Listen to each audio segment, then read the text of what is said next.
Welcome to Home Education Matters, the weekly podcast supporting you on your home education journey.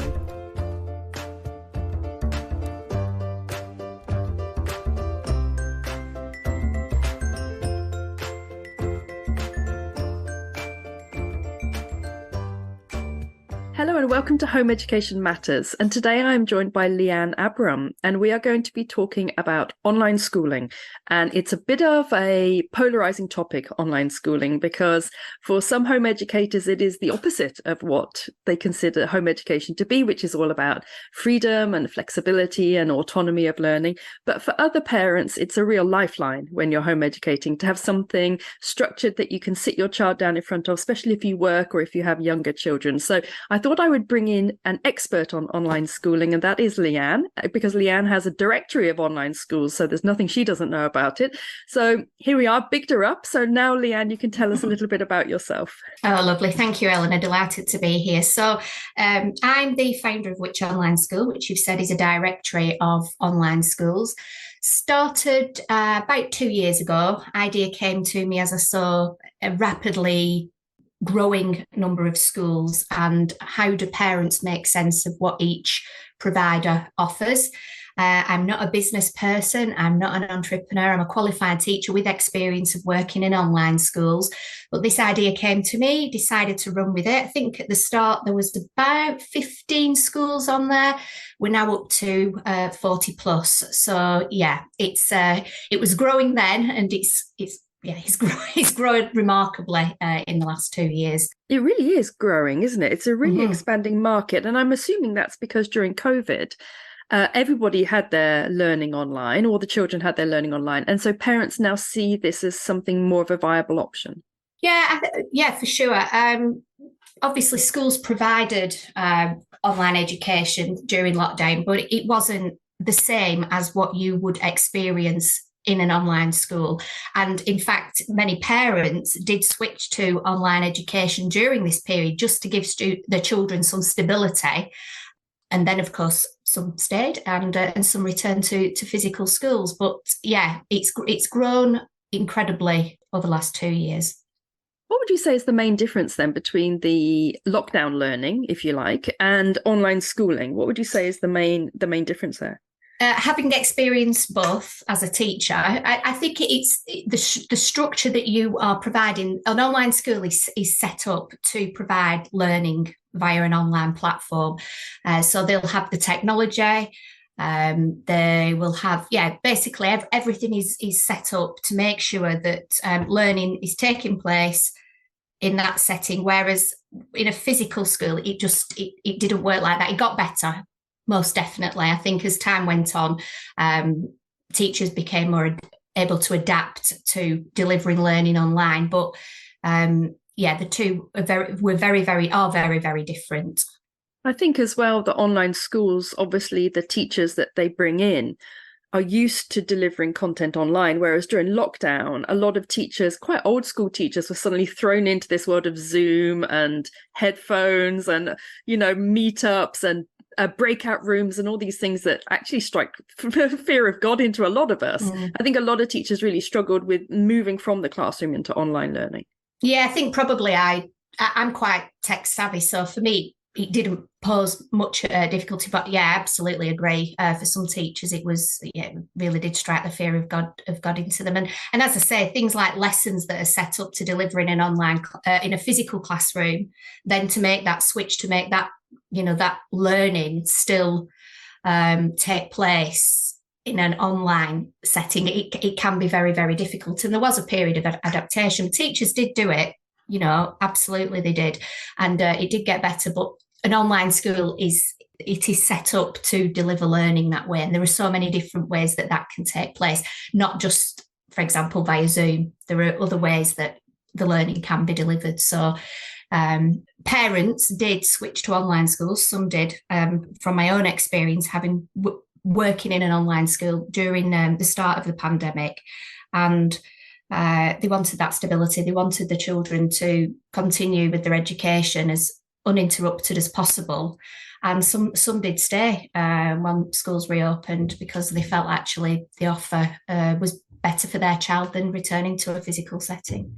I think a lot of parents did really like it because it allowed them that flexibility and continuity. And I know that actually I did a podcast with a teacher who's just moved into becoming a tutor or a couple of years ago. And she was saying that a lot of teachers now, when they went back into the school environment, found it really quite limiting. And actually, once they got into online learning, they thought, well, why are we having to go into school every single day? Why can we not do flexi time? Why can we not have some of the classes from home? And actually, I sometimes hope and think that this may actually be the future where where we learn online. I've noticed on LinkedIn, there was a discussion the other day, a teacher who works in a physical school had posed the question about, why can't we have a hybrid form of learning in schools, where it works for the children that learn better via online methods versus those that prefer a physical setting. Why can't we mix it up? And there was a lot of difference in opinions. But certainly for me personally, I just enjoy teaching. So for me, it doesn't necessarily matter where I am as long as I'm, in that role. But I do think online, you get through content a lot quicker. There's more opportunities to pull out the learning. I think the class sizes are smaller, which makes, a major difference. And you do have that ability to sort of be able to see what students are doing at every moment. Is that how you can make sure a child is engaged? Because I would think that one issue, because I taught very briefly before I could run to the hills and never do it again. But I found that it was quite difficult with a class of 40 to make sure that everybody was on task. But you could do it. You could eyeball them. And I wonder whether online that's a bit of a challenge, because what's to stop them putting their screen, turning their screen off or pausing their screen? I'm sure they're very tech savvy, these teenagers, and then just going and playing Fortnite or something. Well, I would have said a few years ago, I think that was possible. But the way that the technology is developed now within online schools, you have the ability to do a report at the end to see actually how engaged were they. You can see in some particular software, there is a little circle that will tell you if they are actually engaged. For example, I don't know if you're familiar with Teams, but you've got this sort of away, I'm away at the moment, the orange circle, which shows that you haven't moved your mouse for a little while. So there is a lot of ways. And of course, it is down to the teacher, as you would do in a physical classroom. It's about trying to get their attention, calling out the name, are you there, sending them a private message so the rest of the class can't see. And of course, if you don't get those responses, then you can pick that up later. But I do think it does provide more opportunities. It has its limitations, there's no doubt about that, and certainly that interaction with students, as you said, the ability to meet them with eye contact can be more difficult, but I really enjoy teaching online.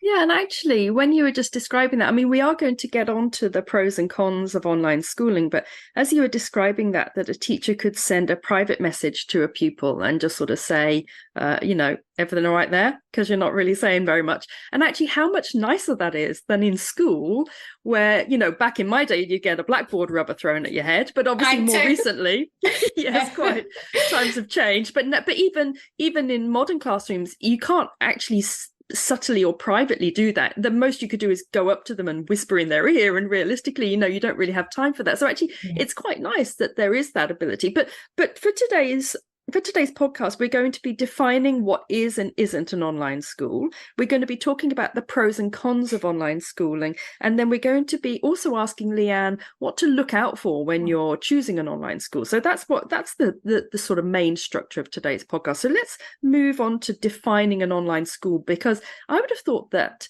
with all the variety of provision now, it must be quite difficult to decide who makes it onto your online schools directory. Yeah. When I embarked on this, it was very much about British education, curriculum, online school. And then as I explored the space further, I noticed that, there are distance learning home education websites offering essentially a full-time education for young people, but not necessarily with that interaction of live lessons. So I did expand it, which online school. Any method of learning online, I think, first of all, sums it up. It's not a website for tutoring services because So it's that's not one-to-one. No. Mm-hmm. Schools may well offer that as an additional service, but no, it's not a website for tutoring. There are so many other websites that you can visit to find a tutor. It's those that are providing the option of either a full-time education or a part-time education to supplement perhaps what's already happening in the home. As I said, I did at first want it to just be about British curriculum education, but as time has gone on and the online space has grown and I've learned more about what parents want, what is available, we now have opened up the website to offer alternative curriculum provision. The website is in development because things are just changing so rapidly, but any provider that's offering online schooling, whether it's distance learning or in live lessons, albeit in a part-time or full-time capacity. What about the variety of curriculum subjects that they offer? For me, an online school, in my mind, would be offering like the full curriculum, but I'm assuming that from what you mentioned that maybe you have somebody who just offers one or two subjects but offers them as a distance learning provider, or is there a broader sweep? I would say a broader sweep. Yeah, I'm trying to avoid sort of individual teachers that perhaps just offer maths and English. It's a broad sweep of subjects, definitely. And what about pre-recorded versus live? You mentioned that there's a kind of variety of offerings. So you have people that provide just videos that map the curriculum, and then you have people that provide online live classes through the day, I'm guessing, and anywhere in between, I'm assuming. So live lessons on the website, we have 4 different categories. Fully interactive, which we liken to basically a physical school experience but online. Then we have live lessons, which is timetabled lessons where you just log on to a virtual platform at a particular time and take part in the lesson. We've got hybrid, which is becoming incredibly popular, which is a mix of self-study and live learning. So you get the balance of both. And then we've got distance learning. And some do. I haven't come across any providers that, whether they're fully interactive, hybrid, or offer live lessons, that don't record. So that's always an option. So even the live are basically recorded because you can always get the recording. Yeah, there are a couple of providers that offer live lessons, but they do also offer the ability to watch a recording of a teacher delivering learning, but there is no interaction. So it's just a pre-recorded lesson, and that's an add-on to what they offer in terms of the live lessons.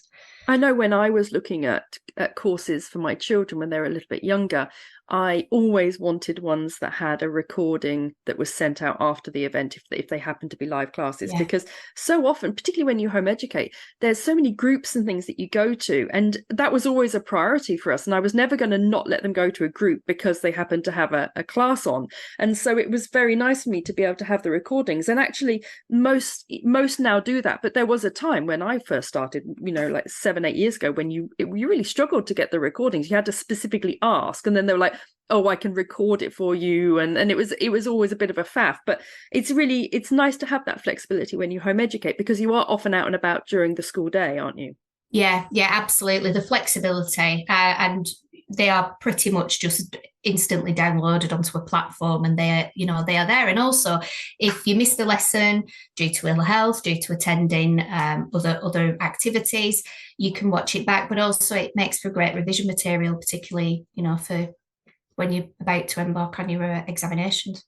Yeah, absolutely. And I'm guessing that some of them offer homework that's marked, and some of them maybe don't, and that depends again on how interactive and how expensive they are as well, I'm supposed. Yeah, exactly. So a fully interactive school would be providing a service like you would get in a physical school. So there will be assignments. Sorry, I should say sometimes schools refer to themselves as just live learning or hybrid, but really they are offering a fully interactive experience. And this is one of the things that we're trying to get feedback on to develop the website further, because really it's quite, there isn't a great deal of difference in some cases between them.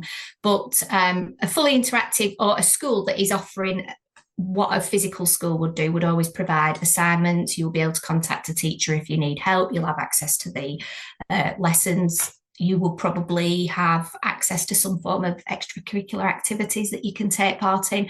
Some may pretty much just offer a timetabled lesson that you log on to, you take part in the lesson, and that is that. And then you may perhaps pay additionally for tutoring or something to complement that live lesson. But increasingly what I'm finding is that the live lessons will come with some level of checking learning is taking place.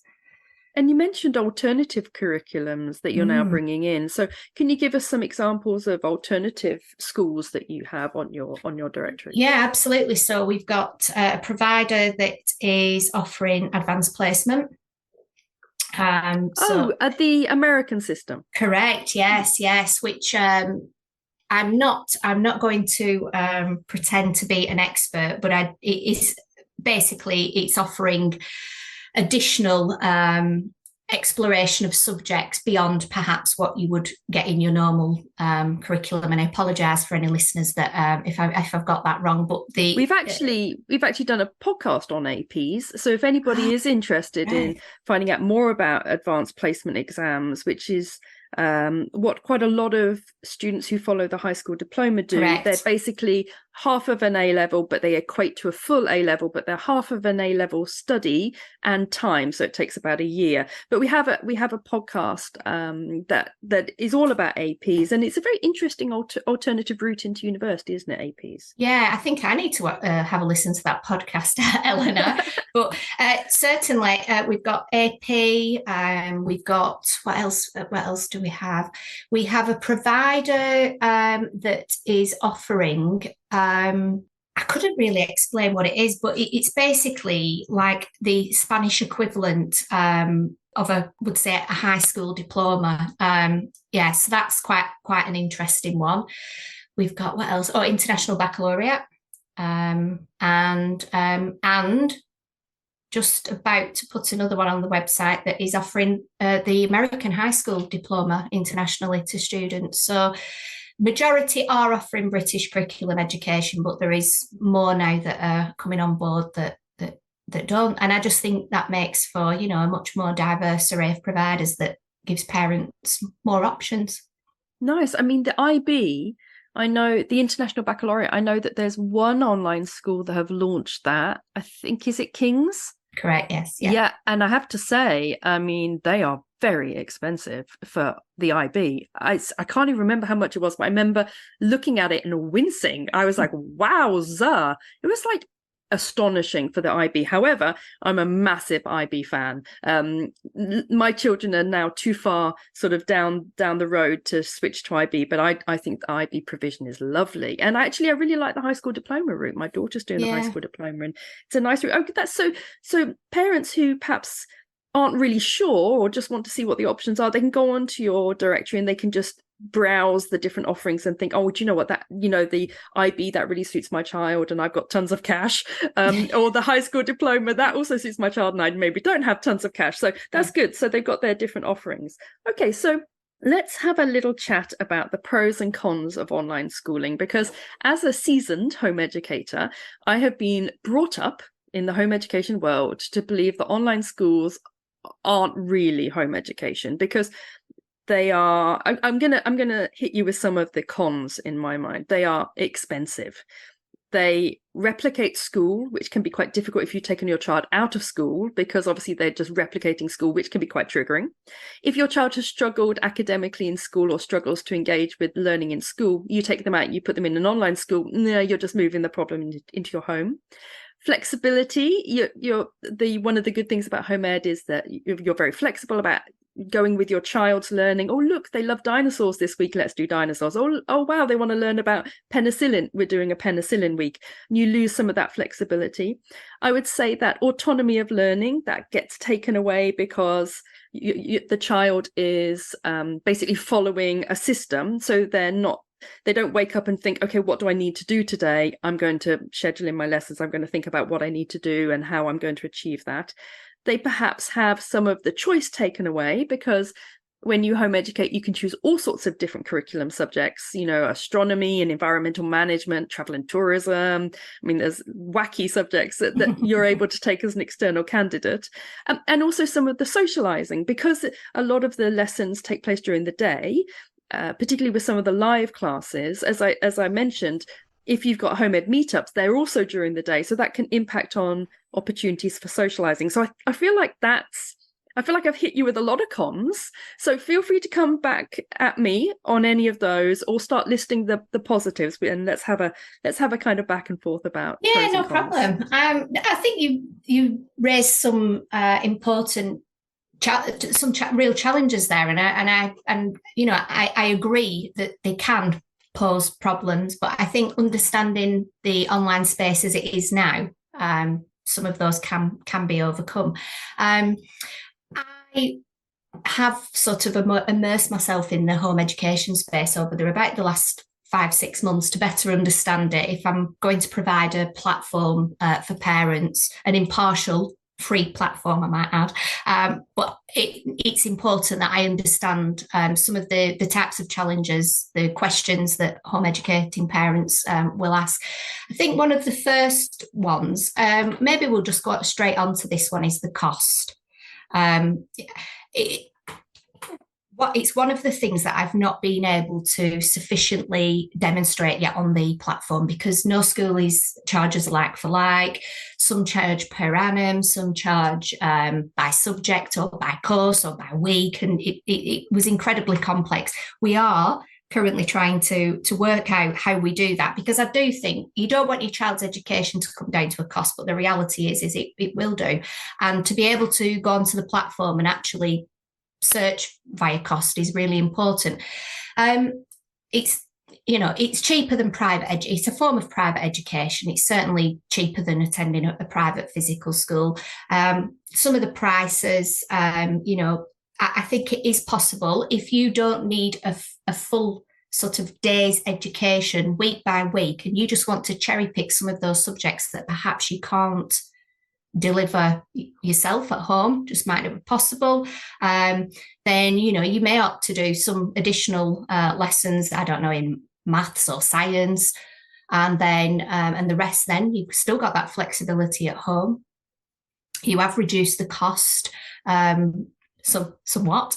I'm guessing that parents use tutors. Well, from my own knowledge from being in the various social media groups now, tutoring can be in some cases as expensive as yeah, particularly when you get to GCSE and take a big gulp A-level tutoring. Oh, well, yeah, so on cost, just to give some idea, a leading online school for primary education probably charging somewhere around about 3,200 per annum. A newly emerged online school, so I was looking at some that have sort of just emerged in the last 6 months, about 2,600. So there is this is about monthly. This is like about 300, right? About 300 a month. Okay, yeah. That's for primary. Yeah. GCSE, somewhere between 4,000 for a newly emerged online school. Leading online school, probably up to about 5,300. But some don't charge like that. Some just charge one set fee, and it is more than five. For GCSE, it could be the same for primary, secondary, A levels. So it really is difficult to quantify, but I do think that there is provision out there that, as you've just said, it's around about £300 a month, which I've had a couple of parents contact me, and they were looking for providers around £200 a month. And as I realised, the website currently doesn't offer the ability to just put that in. And it, I find it difficult, and I know where to look for all the schools because I have a It whole must be list of hard. them. It's incredibly difficult, to sort of signpost parents. I should add at this point, it is important to me that the website is impartial and that I don't direct parents to a particular school. It's a free website. I'm not paid. This is something that I've embarked upon to share with parents what is available. But I will help parents to signpost them to several providers that then they can obviously do their extra research to determine. But yeah, I find it really difficult. And I know where to go for the information. So incredibly tough for parents. For schools that perhaps are just offering self-study courses, if you only wanted to do one GCSE, I've seen them as little as £300. But then you'll be familiar because your son does self-study, but it's probably email exchanges, maybe telephone communication, which clearly works really well for your son. But for those that perhaps need that extra motivation, live lessons for one GCSE can be about £800 a year. So, Wow. I've not come across any that much, but I suspect they are out there lurking. Normally, I think GCSEs normally cost anything between 300 and 500 per GCSE. Actually, I've seen them around 600.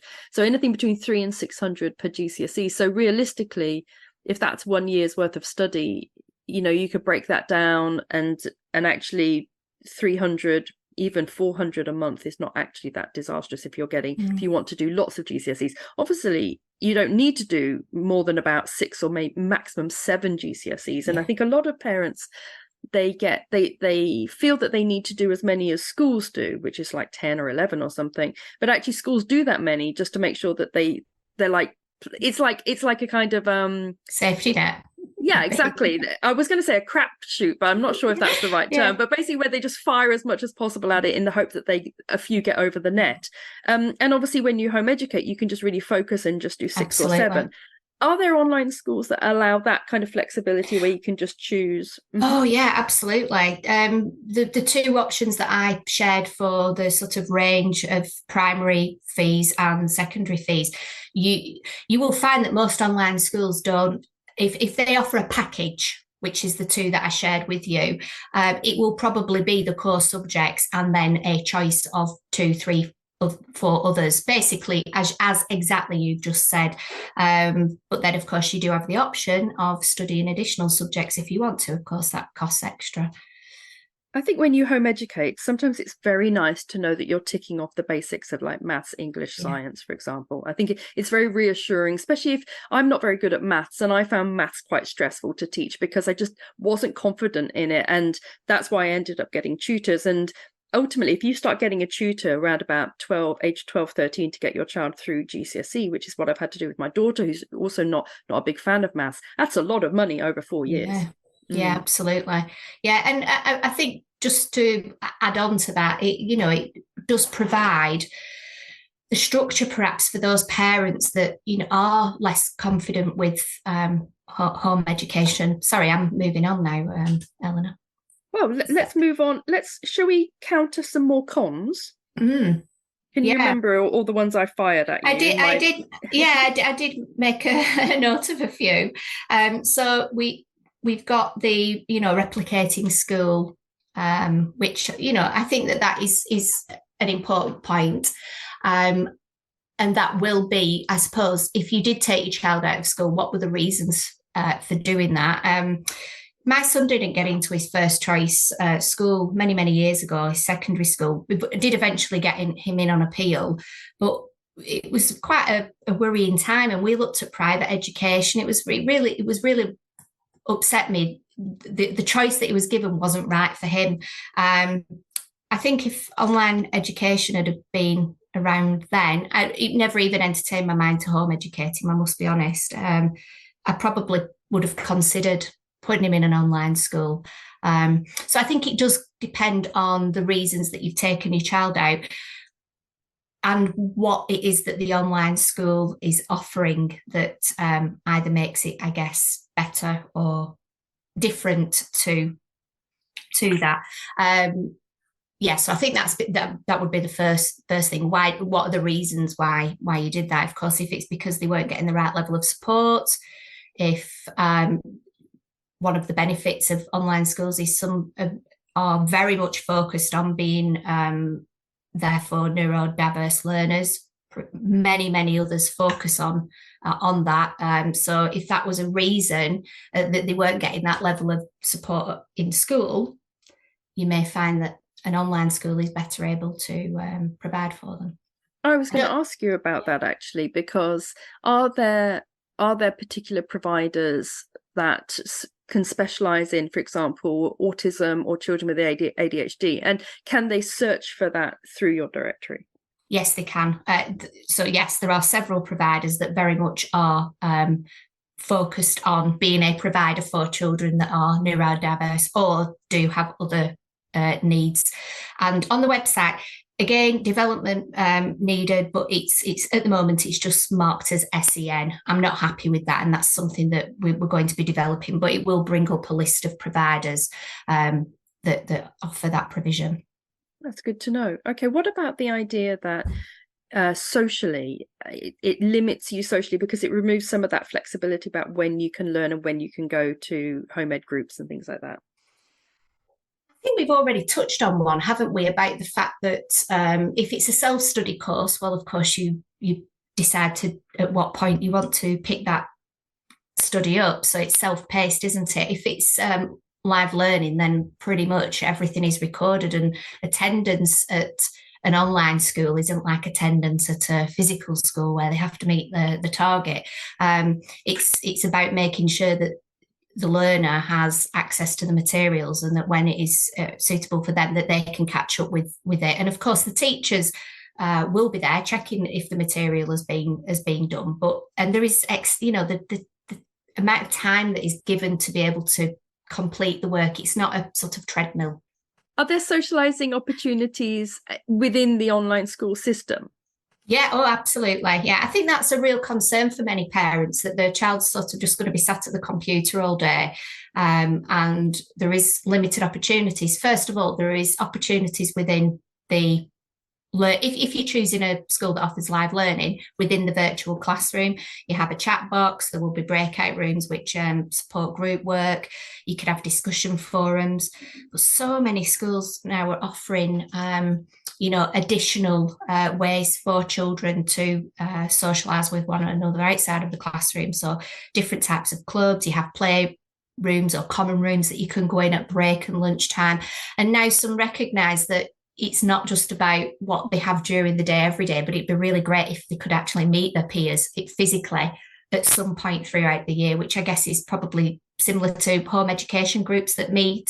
And so it's that offering that provision for children to be able to meet up. I don't know whether it's at the end of every term, whether it's once a year, but just providing that level of socialisation, which granted, it's not the same as being in person with somebody every single day, but certainly they can build relationships and friendships online. So almost like a little residentials that they meet Correct. up on occasionally. Yeah, nice. school places trips. that do that. Yeah, there are schools that offer that. And again, that's another feature of the website is at the moment you would just filter on extracurricular activities. So that's very generic. It could be that they offer a debating. One school has been recognised as extracurricular, but perhaps all they offer is a debating club. So again, it's down to the parent to do the research on what extracurricular activities are available outside of the academic timetable for their child. But it's a good starting point. What about my issue with subject choice, and the fact that as a home educator, we can do all these amazing wacky GCSEs? What about, are there any that, for example, offer things like astronomy or environmental management or IGCSEs? I'm assuming most of them offer IGCSEs, yes? Yeah, but lots of additional choices too. So a few things I've picked out that are now quite widely on offer: computer science, coding. You've got one provider that's now offering a BTEC in esports. A whole range of languages that perhaps you wouldn't, ordinarily get access to: Arabic, Latin. then things like you mentioned some, but like health and well-being, financial literacy, cooking. The provider that I mentioned that's offering the equivalent to the Spanish curriculum, I think it's called, I can't remember the name, do apologise. Yeah, they offer sort of a cooking session. So there is, quite a range now: photography, film studies, astronomy. I think I saw one doing a project based on how to live on Mars or something, so there is all sorts of wonderful, there is a lot of choice out there. Yeah. What about when it comes to exams and assessments? For things like the BTEC in esports, for example, I'm assuming they arrange the assessments and stuff for that, do they? Yeah, I believe, I did have a quick look at it, and there is a practical element. So, so that would be organised. Likewise, art and music, which when I first started working for an online school several years ago, that they were subjects that couldn't be delivered at GCSE, so you would be able to sort of do them, but not sit them as an actual exam. So now they're possible. I think the music, you might have to physically be in the UK to do it. I don't think you can do it at an international exam centre. But yeah, and we've got now pilots of online examination took place, AQA and Pearson. Yeah, so. Which for neurodiverse learners, I think is a positive step forward. For learners that don't have access, easy access to exam centres, this could be groundbreaking. Really, they're not set to replace a physical exam, but I think if the need is there, then I think it's definitely an option worth exploring. Wouldn't that be a joy? Online exams.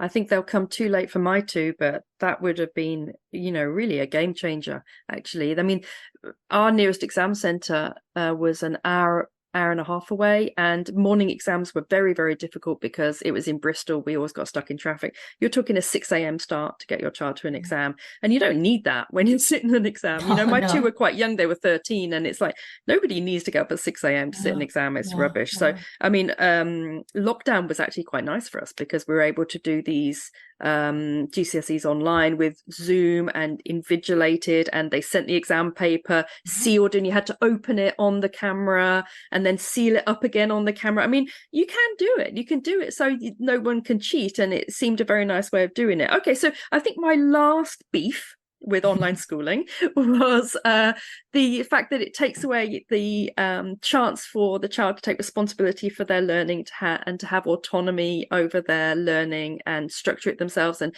really take responsibility for what they're doing when. I think there's still a level of a child having to take responsibility and have that level of autonomy if it's needed. With online schools, there is, I think, sometimes a misconception that parents either have to be with the child throughout the whole learning day, or likewise, they don't need to have any involvement. And I think really, actually, both are true. It's really how much the parent wants to be involved. So with the support from parents, I think you can still instill an amount of independence and autonomy in your child. It just may come differently to perhaps how it would if it wasn't timetabled lessons at home, for example. I think one thing that is clear is that I feel that there are cons to online schooling, but I also think we need to be really more upfront about the positives, because I think sometimes in home education, we gatekeep home education a lot. And we have this sort of idea that it should look a certain way, and that parents that do it a different way, or maybe much more structured, map in the UK curriculum, maybe only do it briefly because they want to put their child back into a school, or they didn't get the school that they wanted, much like you. I think there's a sense that it's not quite proper home education. And I think I'd like to move away from that. And I think it's nice to be able to have a very broad house when it comes to home education. So I think some of the benefits of online schooling are that if you work and your child is older, you don't have to sort of facilitate everything for them. It's kind of pre-facilitated by the online school. And similarly, if you have young children, I know quite a few home educators who have 4 or 5 children. That must be very difficult. I mean, I only have two, but that was quite a juggle. But five, I mean, wow, I don't know. So, I mean, the thought that you could actually put the older ones down in front of the laptop and know that they are structured and learning and making their way through a curriculum is it really is a relief for some parents. And similarly, if the parent maybe just really doesn't feel equipped to even facilitate, maybe they have their own mental health struggles, or they just very much feel low in confidence. It's a big ask sometimes to sort of say, okay, you're now responsible for your child's learning. And online schools help a lot with that, don't they? Oh, absolutely. And when you said about parents perhaps not feeling equipped, also we talked earlier about taking your child out of school and replicating it. For some parents, the option has sort of been forced upon them sometimes with home education. So if you don't feel equipped, if you don't want to embark down that road, then online school sort of does solve that problem in some respects. They can provide, you can get, depending on how little or much involvement you want, you can sort of get accounts where you're able to sort of log in and check what your child's, sort of like a shadowing account. You can have reports of attendance, involvement, engagement in lessons. Equally, if you don't want that, it's the beginnings of a structured day are there for the child, and then how much you want to take a back step or to get more involved will depend, of course, on what your child needs. So, I mean, having counted a lot of my cons, and I think I presented as fair-mindedly as I can some pros, are there any other big benefits that you think of that we haven't covered for online schooling? Yeah, I think just a couple. We've sort of touched on the majority of them throughout this discussion, but just to say that when it comes to specialist support, we have mentioned about the support that schools can provide in terms of neurodiverse learners. And just to talk a little bit more about that, if a child is incredibly anxious and doesn't want, to be in a physical classroom, they can still have that classroom, but online there may be, a camera exemption. They may be able to have the microphone off. I mentioned earlier about the ability to message a teacher privately. So they do offer a level of support that perhaps sometimes isn't achievable in a physical classroom, or maybe at home as well. So just to mention that. And there are some very specific providers that are specifically for children that need that level of support. And just one other really, the accessibility of it. I've come across in my 2 years now, parents that are travelling, parents of children that are heavily involved in sports, parents of children involved in film and theatre. So it does provide an alternative for them to still have access to a curriculum education structured, but perhaps not, in a physical school, or with them having to take the lead at home. And it also provides for parents and children that want to perhaps have a British education, for example, from overseas. There is a lot of flexibility, different timetables now.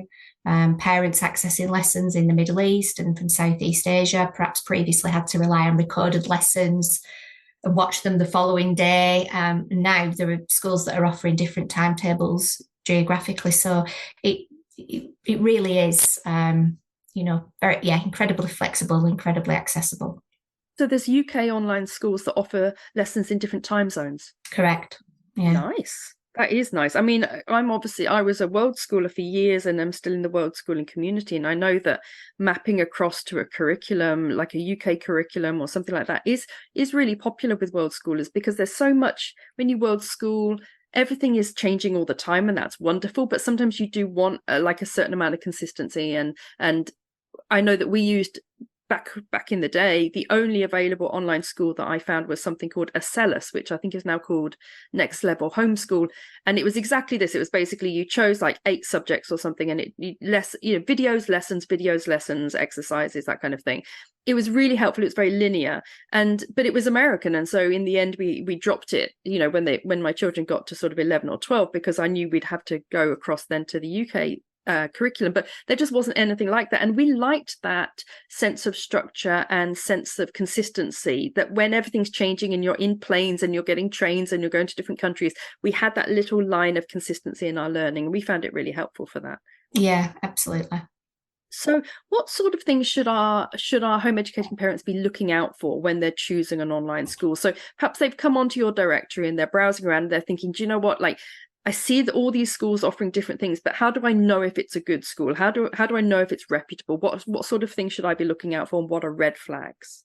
Yeah, so the first thing to mention is that this space has previously been unregulated.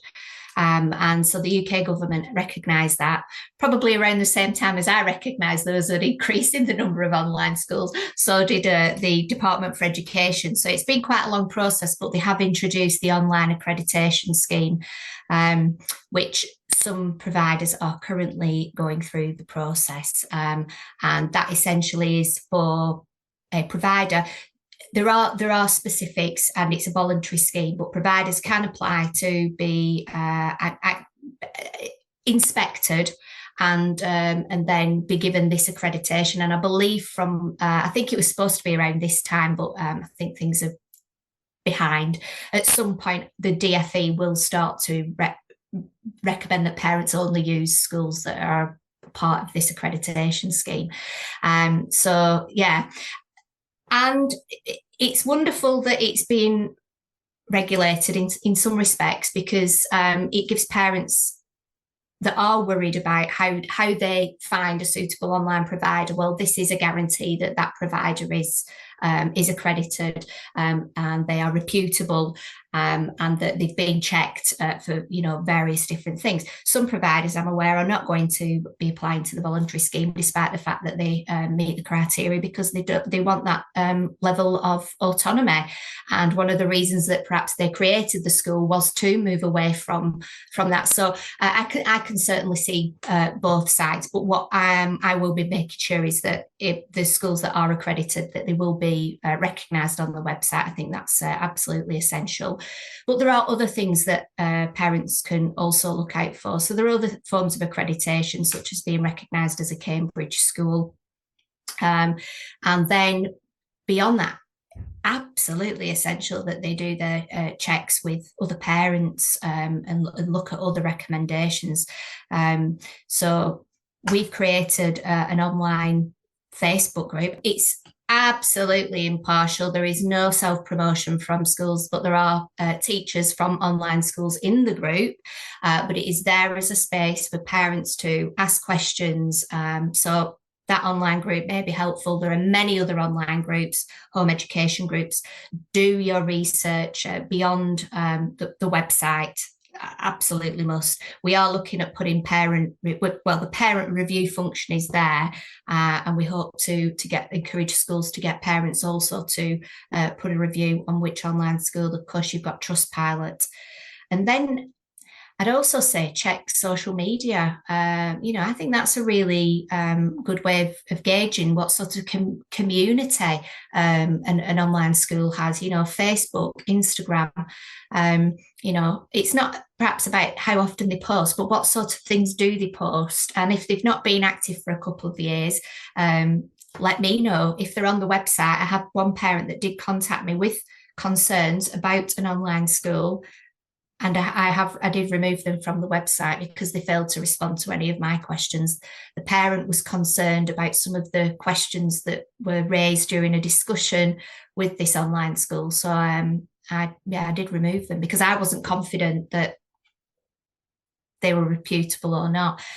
So yeah, lots of different ways. You can check the Charities Commission or Companies House. See if obviously the UK registered. Some of the providers will not be on there because they are not registered here in the UK. So on the website, all the providers that I have had personal contact with, you will know that because their logo is attached to their school, rather than it being a generic placeholder logo of which online school. Okay, so people can come onto your website and they can see the ones that you've had personal contact with, and they can search through using different criteria, and then they can kind of compare and contrast online school provision. Okay, that's really helpful. There is a compare function on the website too. So if they've decided on 3 or 4, they can at least do a comparison and sort of see what the differences are between the schools as they work through them. So I think that's been a really helpful look at online schooling, and I feel like we've looked at the pros and cons really nicely and what to look for and what actually is an online school, what isn't an online school, and does it really matter realistically as long as it fulfills the need or the want that you have as a parent. So thank you so much, Lianne. Could you tell all our listeners where they can find you? So your website is called www.whichonlineschool.com. Correct. Okay. Yeah. And can we find you on social media, that kind of thing? Yeah, we're on Facebook as Which Online School, and we do have the Facebook group attached to that, which is Online Schools UK. It's a completely impartial Facebook group, and it's a safe and inclusive space for anybody to ask any questions about online education. We're also on Instagram too. So, yeah, please come and join us. That's great. Well, thank you so much for joining us today on the podcast and letting us know all your expertise when it comes to online schools. Thank you so much, Lianne. It's been lovely having you on. Thanks ever so much for inviting me, Eleanor. Thank you so much for joining us for today's Home Education Matters podcast. See you at the next one. Have a lovely day.